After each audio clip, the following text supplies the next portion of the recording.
What's going on, everybody? It's your boy Childish. We're back at it again, getting ready to hit up that episode 2 of Learn from My Mistakes. We're going to coin this one, Don't Sacrifice Synergy. Don't Sacrifice Synergy. So it's probably midweek for you guys, but it's Sunday for me, and we're getting ready to set up that defense. And we're going to go ahead and kind of showcase what I had set up the last week.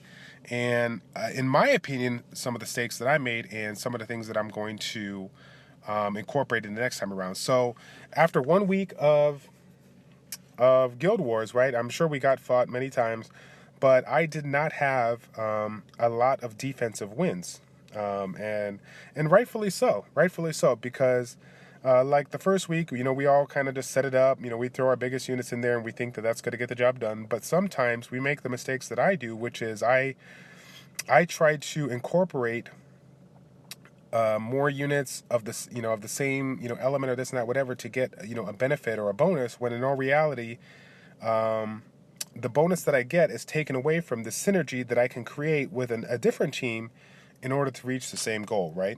So, my point here exactly is the win-based unit and the light-based unit. I threw those in here because I'm just like, these are my best units or some of my best units, and they have, they get the element bonus, right? Because as you guys know, we lost the arena bonus because this is not arena. You got a lot of people utilizing arena leader skills in their arena teams, but now they can't take advantage of that because this is not arena. This is Guild Wars. You guys know that. So, they lose out on that. They lose out on that bonus. And for some people that are based upon speed or that are based upon DPS, they lose out a lot of bonuses. Or based upon resistance, some of the people that are using Katrina leader skills, they lose a lot of bonus to what they're trying to go for. So my take home message for you guys is incorporate what needs to be incorporated into your team to make sure that it does a good job. However, don't sacrifice the synergy of another team that essentially could be stronger than the teams you have available, because at the end of the day, it's what the opponent can't see versus what they can see that will get the job done. Okay, so I'm going to talk about the switches that I'm going to make here. We're taking away Jameer because Jameer, even though he would work good with the extra defense bonus, and he's set up as a hybrid with more attack than HP, 26k HP, I think. 26k, and then the 1700 attack. He's more of a hybrid now versus how I had him a little bit more tankier with the 30k HP. But he would work well because he gets the attack bonus from Chasoon. He gets plenty of heals with these two. That being said, I lose out on the value of a universal speed leader. Okay, I take away the synergy of a future team by putting him in this quote-unquote defensive team. So I'm going to throw Darian in here, and I'm going to put Jameer as a speed lead because I will have an edge on a lot more opponents that are using Azarias and Shimates as their speed leader. Of course, you're going to have people that have, the Tyrons and the Berettas, so they'll get the 19%. But depending on where they're sitting at with, speed on their actual unit, that 5% difference, in addition to whatever they have on their speed tower, if they haven't maxed out their speed tower, can make or break the fight that they go for. So when people see this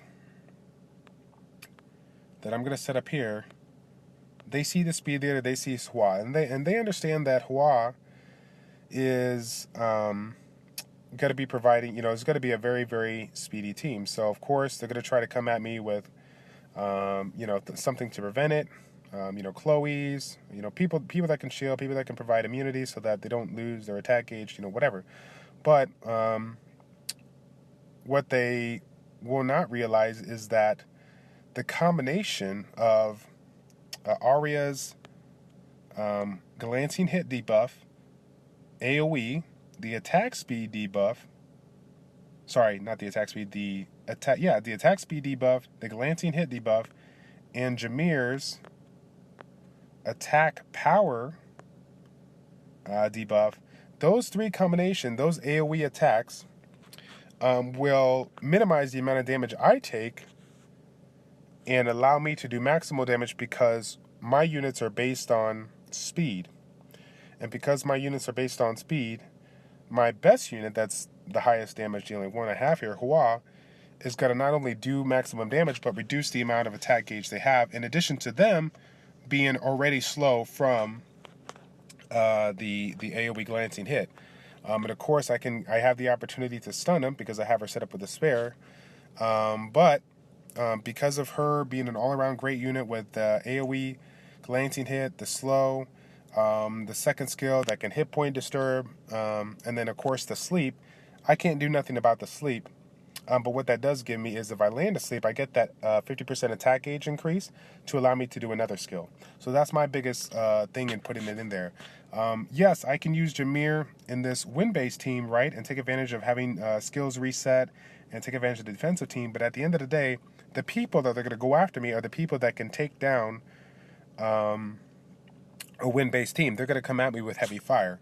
But it's the teams, some of the teams that I feel that are mixed, that provide the synergy and the unpredictability of their skills and their rune setups that's what stumbles me when I'm fighting them, right? Because when we look at people on paper, we're like, oh, he has this unit, that unit, whatever, this and that, and you're like, oh, I got him. But you get into that fight and you realize, holy cow, this guy has a Vertihill with an attack gauge increaser, and then he has a Bernard, set up as the leader with an attack gauge boost. And then he has Belladon, which is a healer that provides the defense break and beneficial effect removal. And his heal provides attack gauge. You know what I'm saying?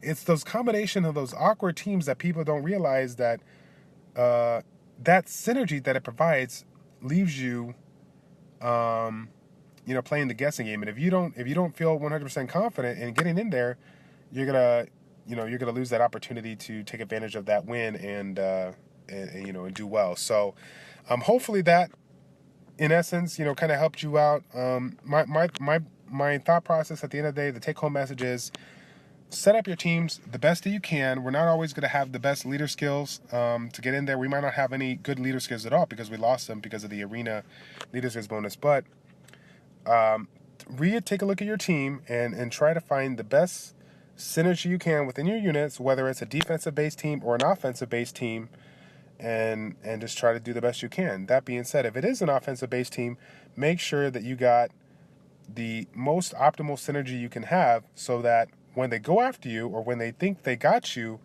they're in essence they're in trouble because they don't realize what your kind of goal is, right? And like I said, it's those random Bernard with the Swift setup and the Vertihills with the violent specs and the Belladons with the Swift or violent specs that really messes you, that can really mess you up. Those random teams that doesn't look like it meshes until you see it in action.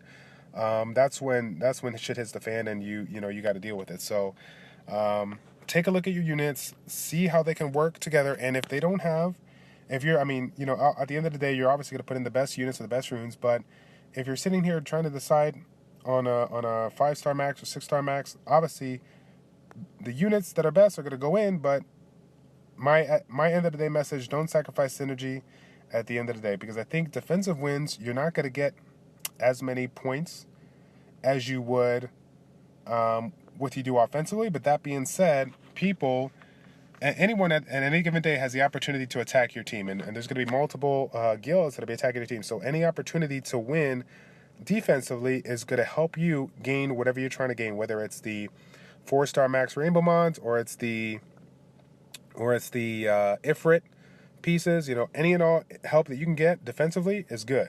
Okay, so take this for what it's worth, guys. This is what I'm going to run, and I'll fill you in on my results in the future arena or as future Guild War videos. So we'll go ahead and cut it off right there, guys. Thank you again for tuning in.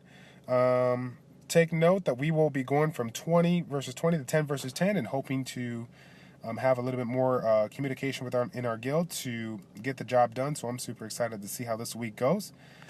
This is it, guys. Let's see how we do. It's your boy Childish, or ChildishPlays, checking out.